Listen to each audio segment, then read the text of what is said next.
On a warm spring afternoon in Tracy, California, 8-year-old Sandra Cantu skipped down the sidewalk of her mobile home park, her dark hair bouncing with each step. She wore a pink Hello Kitty shirt and black leggings. In her hand, she clutched a small purse. Melissa Huckabee, the Sunday school teacher accused of killing her daughter's 8-year-old playmate, Sandra Cantu, pleaded not guilty Friday. The 28-year-old has been charged with kidnapping, raping, and murdering Cantu. She's also accused of drugging 2 other people in separate incidents, including a 7-year-old girl who police say is a neighbor, and a man who police say she was dating. It was April 6, 2009, just after 4 in the afternoon. The sun was still high, casting long shadows across the pavement. Children's laughter echoed through the Orchard Estates mobile home park. It was an ordinary day, the kind where nothing terrible is supposed to happen. Neighbors would later remember seeing her playing hopscale, laughing with friends, being a child. Within the hour, she would vanish, and the person who took her was someone she knew, someone she trusted, someone who lived just steps away. Tracy is a working-class city in California's Central Valley, about 60 miles east of San Francisco. In 2009, it was home to roughly 80,000 people, many of them families looking for affordable housing and a safe place to raise their children. The Orchard Estates mobile home park was one of those communities where everyone knew everyone. Doors were left unlocked. Kids rode their bikes until the streetlights came on. It was the kind of place where parents felt their children were safe, where trust was not a luxury but a given. Sandra Cantu grew up in that world, surrounded by people she was taught to trust. Sandra was a bright, bubbly second grader who loved to dance and sing. She had big brown eyes and an infectious smile that could light up a room. She lived with her mother, Maria, and her siblings in a modest mobile home. Money was tight, but love was abundant. Sandra attended Jacobson Elementary School, where teachers described her as sweet and eager to learn. She loved animals, especially dogs, and told anyone who would listen that she wanted to be a veterinarian when she grew up. On weekends, she attended Sunday school at Clover Road Baptist Church, where she learned Bible stories and sang hymns with the other children. To those who knew her, Sandra was pure light, a little girl with her whole life ahead of her, full of dreams and possibilities. That April evening, when Sandra didn't come home for dinner, her family began to worry. Her mother searched the park, calling her name, knocking on neighbors' doors. Sandra was a good girl. She always came home when she was supposed to. Friends and neighbors joined in the search, checking playgrounds, peering into carports, asking anyone they saw if they had seen the little girl in the pink shirt. As the sun set and darkness fell, worry turned to panic. The temperature dropped. The streets grew quiet. And still, no Sandra. By nightfall, the Tracy Police Department was notified. Officers arrived at the mobile home park and began a systematic search. They interviewed Sandra's family, her friends, anyone who might have seen her that afternoon. Her mother, Maria, was beside herself with fear. She described what Sandra had been wearing, showed them recent photographs, told them about her daughter's routines and habits. At 9:30 that night, an Amber Alert was issued. Sandra's face appeared on television screens across California. The description went out.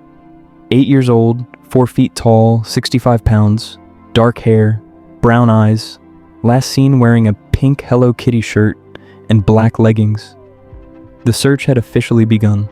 The community rallied in a way small towns do when one of their own is in danger. Volunteers arrived by the dozens, then by the hundreds. They organized search parties, dividing into groups to comb through fields and drainage ditches, abandoned buildings and dense brush. Flyers with Sandra's smiling face were printed by the thousands and plastered across Tracy and neighboring cities. Local businesses donated food and water for the searchers.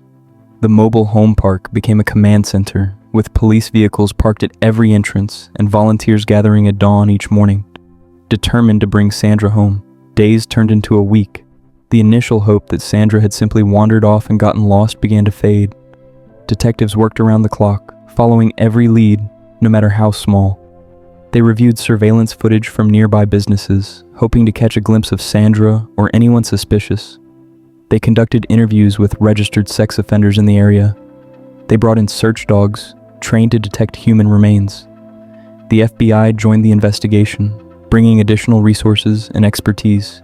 But despite all the effort, all the manpower, all the prayers, there was no sign of Sandra.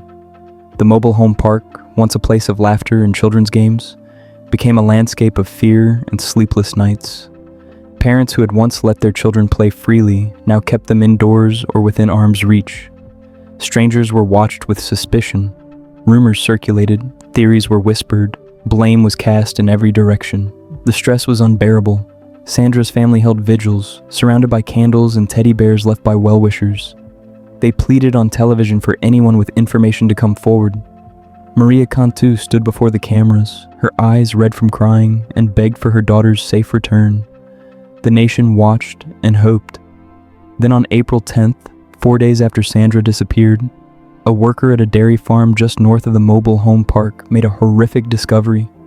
He was checking an irrigation pond, a murky body of water used for farming operations, when he noticed something strange floating near the surface. It was a large suitcase, black with purple trim. He pulled it from the water, and as he did, he realized it was heavy, far too heavy to be empty.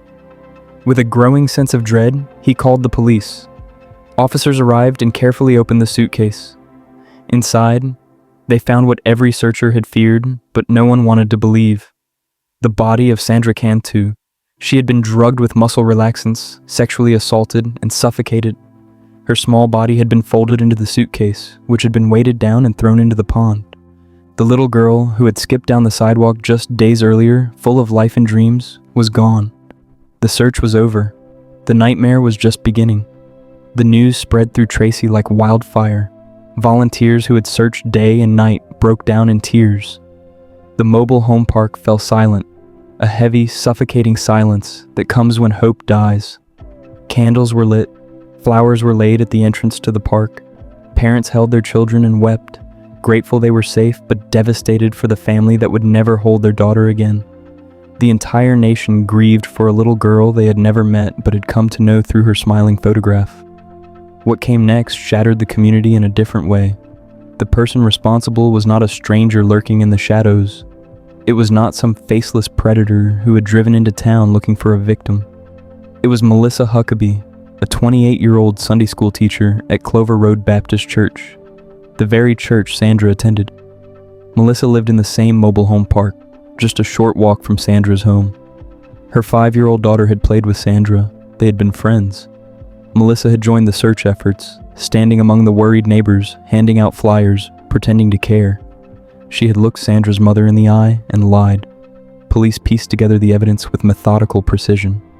Surveillance footage from a local business showed Sandra entering Melissa's home on the afternoon of April 6th, around the time she disappeared. She never came back out. Forensic teams searched Melissa's mobile home and vehicle. They found traces of Sandra's DNA in Melissa's car. They found evidence of the drugs used to sedate the little girl. The suitcase was traced back to Melissa's grandfather, who confirmed it had been in her possession. Every piece of evidence pointed to the same conclusion. Under interrogation, Melissa's story crumbled. She gave conflicting statements, tried to deflect blame, but the evidence was overwhelming. She was arrested on April 10th, the same day Sandra's body was found. The arrest sent shockwaves through the community. How could this be? Melissa was a mother herself. She taught children about God's love. She was trusted, respected, seen as a pillar of the church community. But beneath that facade was something dark and twisted. Investigators learned that Melissa had a history of instability. She had recently broken up with her boyfriend. She was struggling financially and emotionally. But none of that explained or excused what she had done. None of that brought Sandra back. As the investigation continued, more disturbing details emerged. Melissa had sent text messages to friends in the days after Sandra's disappearance, claiming to have information about the case. She inserted herself into the investigation, trying to steer suspicion away from herself. She attended the vigils and community gatherings, watching the pain she had caused, seemingly unmoved. Psychologists would later describe her behavior as narcissistic and manipulative, someone who craved attention and control, even in the midst of tragedy. The trial process was agonizing for Sandra's family. They had to relive the worst moments of their lives, hearing in graphic detail what had been done to their little girl. But they showed up every day, determined to see justice served, to be Sandra's voice when she could no longer speak for herself. In May 2010, more than a year after Sandra's murder, Melissa Huckabee changed her plea to guilty. She admitted to kidnapping, rape, and murder. By pleading guilty, she avoided the death penalty and was instead sentenced to life in prison without the possibility of parole, plus an additional 25 years to life. During her sentencing, Melissa offered a brief statement. She claimed she was sorry, that she never meant to hurt anyone, that she had acted impulsively, but her words rang hollow. There was no genuine remorse that could undo what she had done, no explanation that made sense of the senseless. Sandra's family stood in that courtroom and faced the woman who had stolen their daughter, their sister, their light. Maria Cantu spoke through tears, telling the court about the daughter she had lost, the birthdays that would never be celebrated, the graduations that would never happen, the grandchildren she would never meet. Justice, in the legal sense, was served, but no sentence could bring Sandra back. The case left scars that Tracy, California, still carries to this day. Parents who once let their children play freely now watch them with constant vigilance. The mobile home park where Sandra laughed and played became a place people moved away from, haunted by memory and grief. The church where Melissa taught Sunday school struggled to reconcile what had happened within their community. But amid the pain, the community also chose to remember Sandra not for how she died, but for how she lived. They established memorials in her honor. They held annual vigils on the anniversary of her death. They kept her story alive so that her name would mean more than tragedy. Sandra's case also sparked conversations about child safety and the dangers that can exist even in places we consider safe. It reminded parents that predators do not always look like monsters. Sometimes they look like neighbors, teachers, friends. Sometimes they are the last people we would suspect. The case led to increased awareness about background checks for those working with children and the importance of teaching kids about personal safety, even when it comes to people they know and trust. If this case has touched you, if Sandra's story has stayed with you, I invite you to take a moment before you go. Leave a thoughtful comment sharing how this affected you, or simply honoring Sandra's memory. Subscribe if you'd like to hear more stories told with the respect they deserve. And if you know someone who needs to hear this, someone who works with children, or who needs a reminder to stay vigilant, share it gently. Sandra Cantu was 8 years old. She loved to dance and sing. She dreamed of helping animals. She trusted the wrong person, and it cost her everything. But her name, her smile, her spirit, those cannot be taken. Those we remember. Those we hold. In a world that can be cruel and senseless, we honor Sandra by choosing kindness, by protecting the vulnerable, by never forgetting that every child deserves to grow up safe and loved.